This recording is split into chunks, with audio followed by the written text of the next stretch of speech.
Welcome back to Leggari, everyone. We got another awesome tutorial video for you today.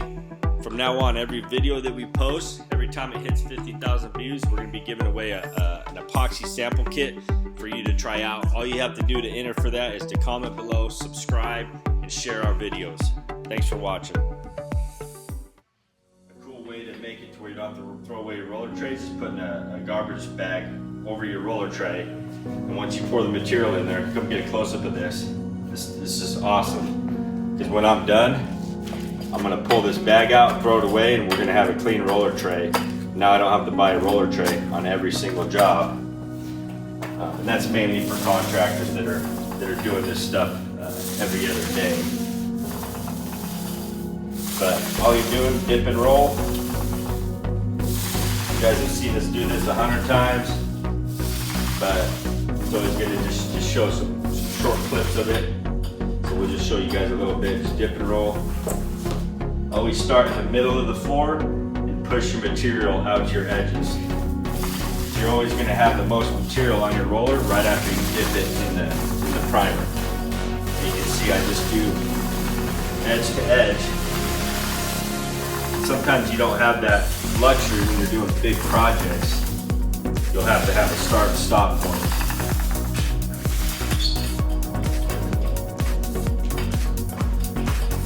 So look, start in the middle, spread it out.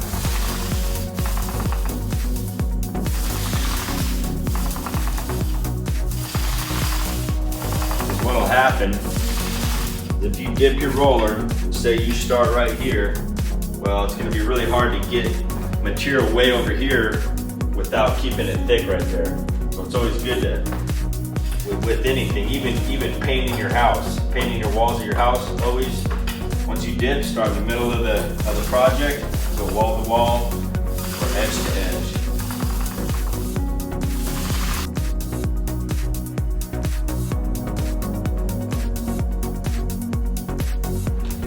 All right, gonna put down the base coat.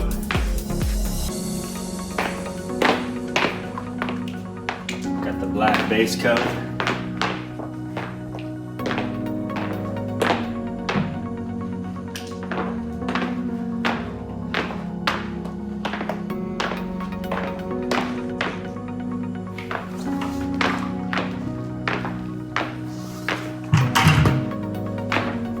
Take our squeegee.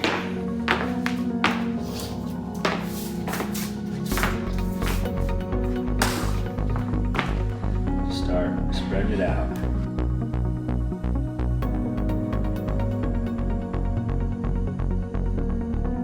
Always like to get right to that edge. That way when I'm rolling it, I don't have to try to move material around.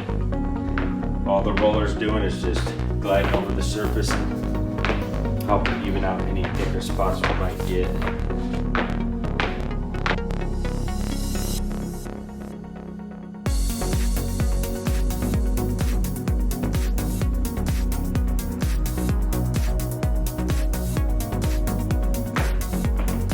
I like to pull away from my edge just a little. Usually get beads right in that corners there, and you don't need it really thick there. I'll always pull it out a little. Out here on the majority of the floor.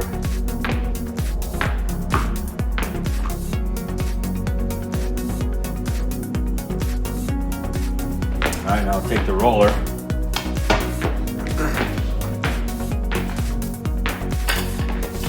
You start out in the middle somewhere, so it's usually pretty thick out in the middle. Just get it soaked up, tilted, get that edge soaked up.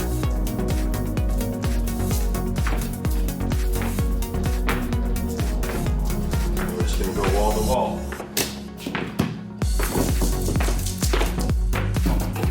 Once this roller gets saturated, it should be quiet. It shouldn't sound sticky.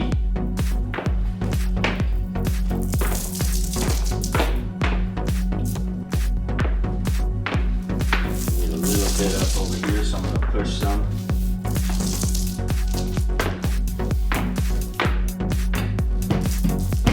How easy this material is to work with. You can really move it around easy. It's gonna self-level for you, so you don't really have to get it perfect. All we're trying to do is get a good coat everywhere.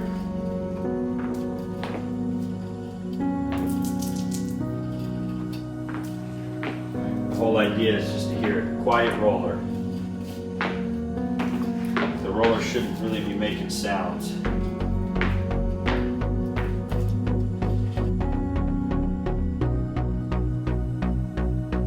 Just hear how it's really quiet. If it's thin, it's going to sound really sticky. And then you would just take the squeegee and push the material over there, or you just use your roller to push the material over there.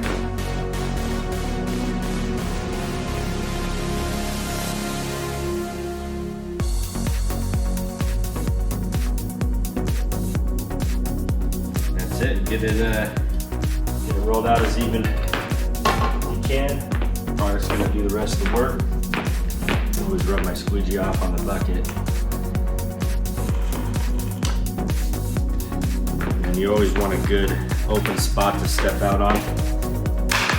We do these floors like every other day, so we've got a pretty simple system here.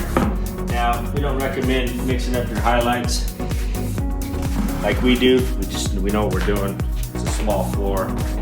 We know how much time we have to work with it. So again,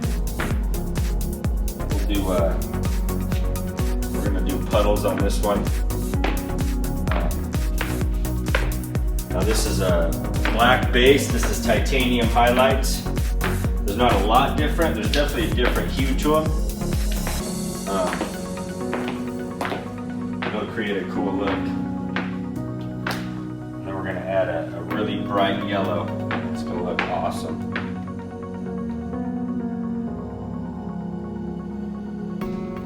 And there's so many different techniques and ways to apply the color.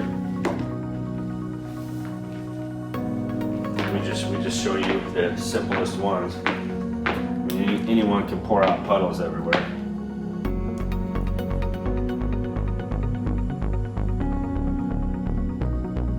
Make sure you get color on your whole project before you get close to running out. You don't want to get my yellow down on half and I run out. Then what am I going to do on the rest of the floor? Then you just go back and once you get color out everywhere, go back and add some to some other ones.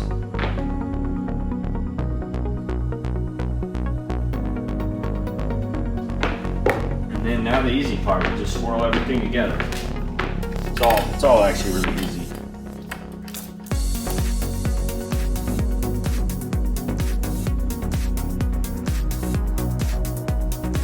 Move a little color around where you want it.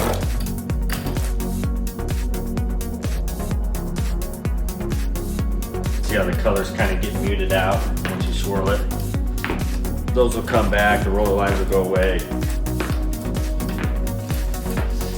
Floors are moving for the next 8 to 10 hours while they're setting up, creating that cool marble effect.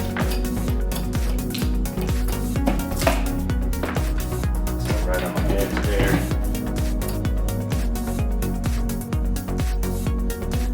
You can see how I'm working my way out to where I'm going to step off onto.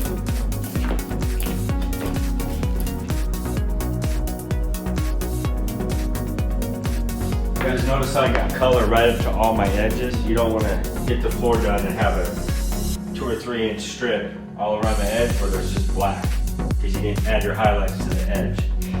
It doesn't look good. So just remember, when you're doing your highlight colors, you go all the way up to the edges, and when you're blending it, blend it to the edges. You can see the swirl lines have gone away the next day. This is how the floors will look. They'll be marbleized, blended. The colors have leveled out. The floor is completely smooth, high gloss. This is what you can expect with Leggari resin. Thanks for watching the video. Don't forget to subscribe, comment below, and share our videos for your chance to win the sample kit. And remember, Leggari.com has you covered.